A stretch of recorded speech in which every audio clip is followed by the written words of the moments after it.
ও good morning, কি অবস্থা মোনা? সুন্দর একটা ব্যাকগ্রাউন্ড, কিন্তু ব্রাজিল ফ্যানদের মনটা খারাপ, যেমন আমার।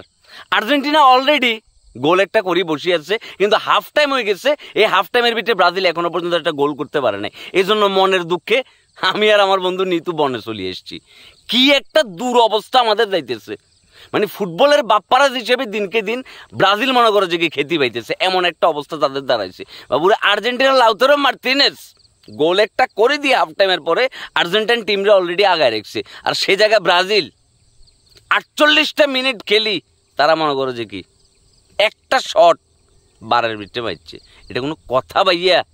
ভাইয়া সাত সকালবেলা কত ফ্যান জাগিয়েছে, কিন্তু এই যে ডে বাই ডে প্রত্যেকটা দিন তোমরা যে আমাদেরকে হতাশ করো, আমরা আসলে কার কাছে যাবো ভাইয়া? মানে কার কাছে যাই আমরা আমাদের মনের দুঃখটা বলবো যে ভাইয়া যে এই যে বনের ভিতরে চলে এসছি, সুন্দর একটা পাহাড়ে আছি, পাহাড়ে দেখি মনটা ভালো হওয়ার কথা, কিন্তু যখনই স্কোর বোর্ডের দিকে তাকাই দিছি মনটা জাস্ট কি অফ, পুরোপুরি অফ হয়ে গেছে। কই এখন চিন্তা করছি পাহাড়ের ভিতরে থাকি যেমন যে গোল দিবি, তারপরে যে বাসায় যাবো, এছাড়া আর বাসায় যাইতাম না। কারণ আর কত দাগা দিবি ভাইয়া?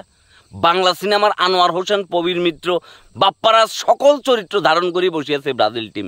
প্লেয়ারগুলো মনে করো যে কি নায়ক রুবেল হয়ে যায় যখন ক্লাবের ভিতরে খেলতে আসে, ন্যাশনাল টিমে যখন আসে তখন প্রত্যেকটা মনে করো যে কি মনে হয় যে কি হুইল চেয়ারে ঘুরতেছে, ক্র্যাচে ভর করে হাঁটতেছে।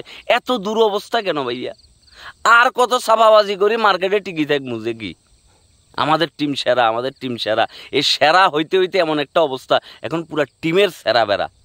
টিমরে কে কেমনে করি বাঁচাইবো, কেমনে করে টিম কামব্যাক করবো, কোনো কিছু বুঝতেছি না। ও ভিনি ভাইয়া, গোল কি একটা দিতে না? একটা গোল দরকার, তো একটা গোল দরকার ভাইয়া।